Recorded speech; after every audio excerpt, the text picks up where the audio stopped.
Politics Mac here, and today I'm going to talk about my thoughts on the announcement of the next DLC for GTA Online, and that is Bikers.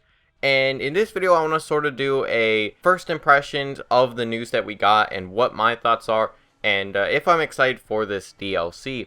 So a few days ago, Rockstar did reveal some information on the next DLC for GTA Online, and that is Bikers. And I made a video whenever that information came out, so if you want to go check out some more information on this DLC and you don't know it yet, then I will have a link in the description to that video, as well as a link in the description to the Newswire post, where they do talk about Bikers and sort of the future for GTA Online.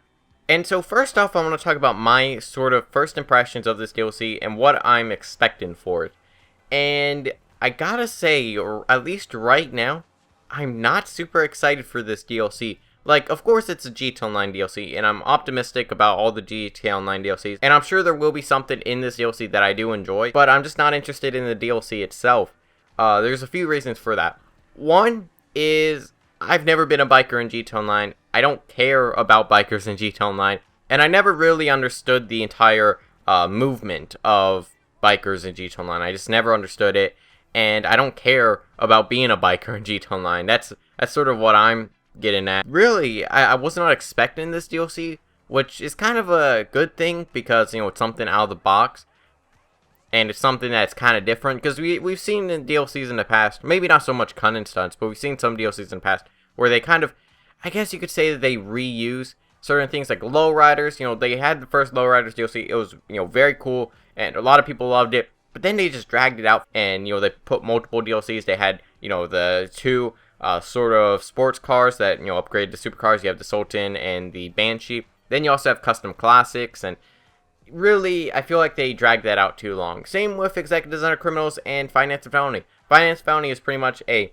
step up from Executives Under Criminals, but it uses the same sort of method of owning your own business. And I feel like they've done that in the past. Ill-Gotten Gains Part 1 and Ill-Gotten Gains Part 2. They've done it in the past, but whereas with this DLC, I feel like they're trying something new, which is nice. However, it's not something that appeals to me. The other reason is I feel like, you know, with this entire business aspect of bikers, you're not going to make much money. Like, I don't see this being better than actual, like, executive work and stuff. It depends on, you know, how much the upfront cost is. Like, I'm sure you're going to have a warehouse and, you know, an MC sort of clubhouse to create your own biker gang, or at least a good biker gang, which, who knows how much those will cost. They may be kind of nice, depends on, you know, where they're at. I'm sure there's going to be cheap ones and then more expensive ones, much like the offices in GTA Online for Finance and Felony, but I don't see them costing as much as offices in GTA Online. Becoming the CEO in GTA Online, that costs quite a bit of money to, you know, get your upfront costs, because you also have to buy warehouses and stuff like that. And I feel like this won't give you as much money because the upfront cost won't be as much. And I don't feel like it makes even that much sense to have bikers make as much or more money than, you know, somebody who is a CEO of their own business, you know, with you know, associates and their own sort of secretaries. And I don't feel like a biker should make as much money, and I don't feel like it'd make much sense if they did. So that's sort of where I'm at with this DLC. I'm not super excited for it, even though I'm sure there will be something in this DLC that I do enjoy. You know, there's going to be new weapons. I kind of doubt that the weapons are going to be any good. I don't see it happening for this DLC in particular. I'm sure a lot of people, myself included, want a new good weapon in GTA Online. We really don't see good DLC weapons, and I mean, we haven't since the release of the game, really. But I want just a good DLC weapon, like an assault rifle or an MG or a sniper or something that you can use in actual combat and not just be a novelty. We have seen a few weapons like that, but the vast majority of DLC weapons are either a pistol or a melee weapon, which we don't need in GTA Online. Sure, some pistols are kind of nice, and, you know, like the heavy revolver or the marksman pistol, but those are kind of niche weapons anyways, and not used in most combat situations. And then you also have melee weapons, which are the same, just carbon copy as weapons we've already had. And while they may look cool, they're not needed in GTA Online. They're really not. And some novelty weapons we just don't need in GTA Online. But I feel like this DLC, it's going to add novelty weapons. It really is. And I don't like that, but we'll have to wait and see. maybe there will be a cool, assault rifle in this DLC that can compete with the advanced rifle and actually has its own purpose in GT Online, and you can use it in a job or deathmatch or whatever. But I kind of doubt it. And so those are sort of my thoughts on the DLC. I'm not super excited for it, I'll be honest. Just because I'm not a biker in GT Online, I don't care about bikers. Because I see a lot of bikers, on the Newswire post, praise this DLC a lot, whereas I don't really see that much appeal to it, at least for me. But I see all these bikers, and, there was a few months back where there was this petition. I'm not sure who started the petition, but there was some petition. I'm not sure where it is anymore. I don't know if it's still up or, wherever it was. And sort of it was this petition to get Rockstar's attention and to add this Bikers DLC. And who knows if that Biker DLC was already in the plan and it was already in the works before that petition, or maybe they, made this DLC because of that petition. Who knows? But this was a few months ago anyways, and I never made a video on it because I felt like, at least from the trailer and at least from the video that they made, I felt like just these bikers felt so entitled to a DLC. And on one hand, it kind of makes sense, because a lot of GT Online DLCs don't appeal to bikers. These super high-end DLCs, they don't appeal to bikers, because really, bikers don't have that much money in GT Online.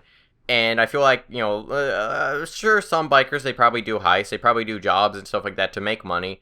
But I feel like a number of them, they don't have enough money to, afford, their own office in GT Online or something like that. Then, lowrider DLCs, those don't appeal to them because, they don't, situate themselves with lowriders or anything like that. And I feel like they're in such a weird place in the community where a lot of DLCs don't appeal to them. But really, going back to that, video that they made in that petition, I just felt like they were so entitled, like, oh, we deserve a DLC now. These people with lots of money, they already got their DLCs with Executives Under Criminals, and they have their yachts, and they have all their content with, supercars and, high-end stuff and luxury items. And in the creator community, you've already got your LTSs and your cunning stunts, races, and all that. And maybe I'm misinterpreting that, but really, that's what it feels like. And I feel like just that video, and I'm not sure who made the video, honestly. I just felt like it was so entitled, and that these bikers feel like they deserve a DLC in GT Online. Overall, this DLC, I'm not seeing the hype for it, but we'll have to wait and see. Maybe Rockstar will win me over whenever they release a trailer for it, and they'll be like, yes, I'm excited for this DLC, but for now, I'm not seeing the point to it much, and I feel like the best part about the DLC, at least right now for me, is going to be going into a free roam session, and then take like a Pegasus vehicle, like a Savage or a Hydra, or even an Insurgent or something, and just kill an entire squad of bikers, because bikers, of course, they have to be on their bikes, right? So they're very exposed, they're easy to take out, and I feel like that's going to be the best part of this DLC, just taking out a full squad of bikers on their bikes, because it's going to be so easy to do so, because they're all, together, and if they're, like, riding across the streets, it's going to be so easy to do so, and that's just going to be the best part about this DLC, I think. But we'll have to wait and see. Let me know your thoughts on this in the comments. Do you completely disagree with me? Do you love, bikes in GT Online? Do you really want this DLC to make you feel like you are a biker in GT Online? Or are you like me, where you're not really seeing the point of this DLC, and you're not really excited for it? Let me know your thoughts on that in the comments. Hope you enjoy. Feedback, so appreciate. I'll see you guys in the next video.